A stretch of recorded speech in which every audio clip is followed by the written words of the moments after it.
This is Adam Schiff outside of the House Intel Committee. Let's listen. I made a secondary motion that prior to the public release of either memoranda, that the FBI and the Department of Justice have the opportunity to come and brief the entire House in a classified session on both memoranda, on the underlying facts and the underlying materials, so that the committee could make a responsible judgment as to whether the memoranda should be made public. That motion was voted down by the majority. The majority expressed a concern that something in the minority memoranda or otherwise could compromise sources and methods, and for exactly that reason, we asked that both memoranda be vetted by the FBI and the Department of Justice, but that was voted down. I spoke with the director of the FBI earlier this afternoon. He expressed his strong interest in being able to brief our committee prior to any release of these materials about concerns that the Bureau and the Department have. I relayed that interest by the director of the FBI, a appointee of President Trump, to this committee, but that was unavailing. They were not willing to meet with the director of the FBI to hear the Bureau's concerns or the Department's concerns. Instead, they voted against allowing their own members, as well as the members of the broader House of Representatives, to be briefed by the Department of Justice and FBI on these memoranda. Finally, I moved that if the majority was going to release their memoranda publicly, that they release the minority views as well, that they be released jointly. And the majority, on a party line basis, voted against both memoranda being released to the public.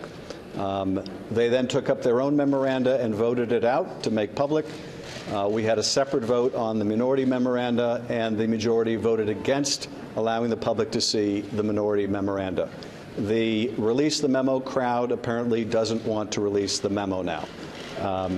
The most they would do is say that at some indeterminate point, a week or so from now, they would consider whether to release the minority memo. We raised, of course, the transparently political objective behind this, which is to allow the majority to set a certain narrative for a week or so before they released a full statement of the facts from the minority. But nonetheless, this is where we are. We had votes today to politicize the intelligence process, to prohibit the FBI and the Department of Justice from expressing their concerns to our committee and to the House, and to selectively release to the public only the majority's distorted memo without the full facts. A very sad day, I think, in the history of this committee.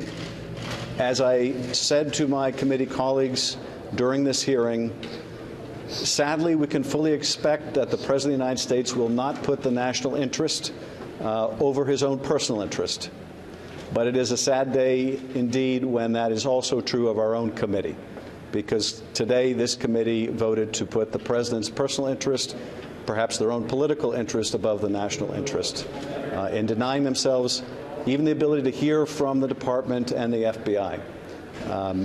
And that is, I think, a deeply regrettable state of affairs. But it does show how, in my view, when you have a deeply flawed person in the Oval Office, that flaw can infect the whole of government. And today, tragically, it infected our committee. And at this point, I'll yield to my colleagues.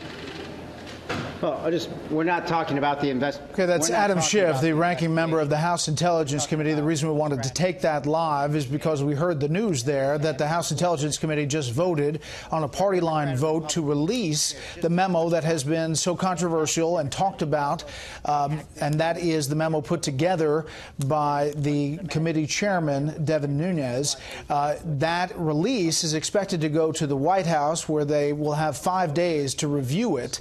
The president will make the final call at the request and consulting of his intelligence community, including the FBI director, Chris Wray, who read that memo this Sunday, just a day ago, and has talked to officials about that.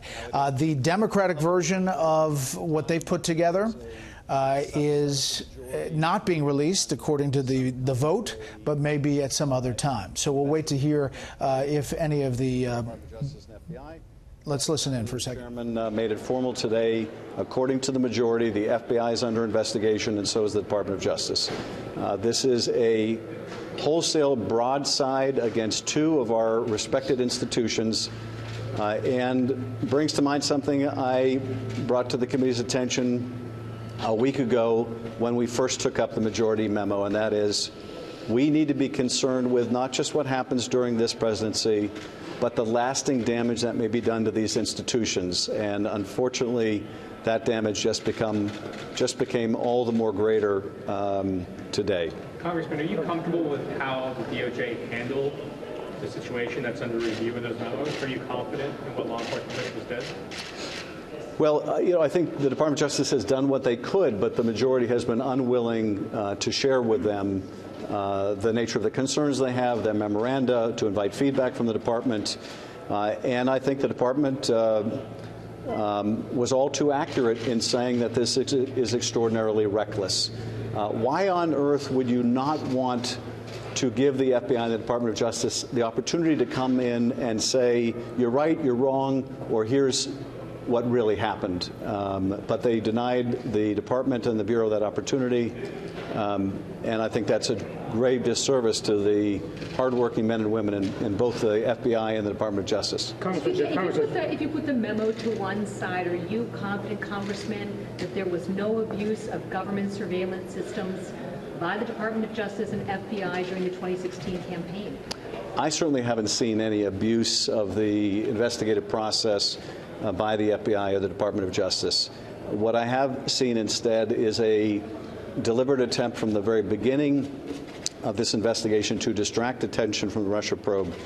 What we saw today is only the most recent chapter of a series of events that began the day after the first hearing of our investigation. On March 20th, James Comey came before our committee and testified for the first time that the FBI had opened a counterintelligence investigation involving the Trump campaign. The very next day, our chairman went on what has become known as the midnight run to obtain documents that he would the following day go to present to the White House, claiming that they showed evidence of an unmasking conspiracy of the Obama administration. We would very soon learn that, in fact, he'd obtained that information from the White House, and it was a charade. That charade was designed to do the White House's bidding. And I'm afraid today is just a continuation of that same priority of the chairman and that same phenomenon. This is an effort to circle the wagons around the White House and distract from the Russia probe. Mr. Schiff, from what we understand, Christopher Wray did come up to Capitol Hill this weekend and did review the memo. You've had conversations with Mr. Wray. Did that review satisfy the Justice Department's concerns? And number one. And number two, what was the rationale that the committee gave for not releasing your memo? No, the review did not satisfy, I think, either the Bureau or the Department's concerns. And indeed, the director of the FBI asked for the opportunity to come before the committee and express those concerns. But that request was denied by the chairman today. And what was the rationale for your memo? Why is that not being released publicly as of now? Well, Mr. King made the request to release the majority memoranda, and in his statement advocating its release said that we need full transparency. And so when I moved to have the minority memo released in the interest of full transparency, they evidently took the view that full transparency means only one side gets hurt and not the other.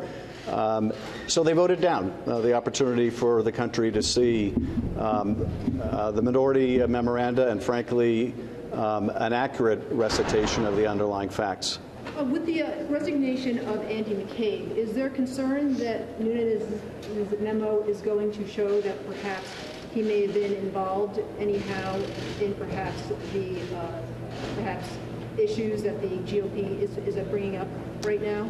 I would only say, because at this point I can't comment yet on the contents of the majority or minority memoranda, that I think Mr. McCabe has been deeply and unfairly maligned. He has been a career public servant with the FBI. I think he has done an admirable job serving the country, and I think that this committee and others have done a tremendous disservice to Mr. McCabe. Party lines.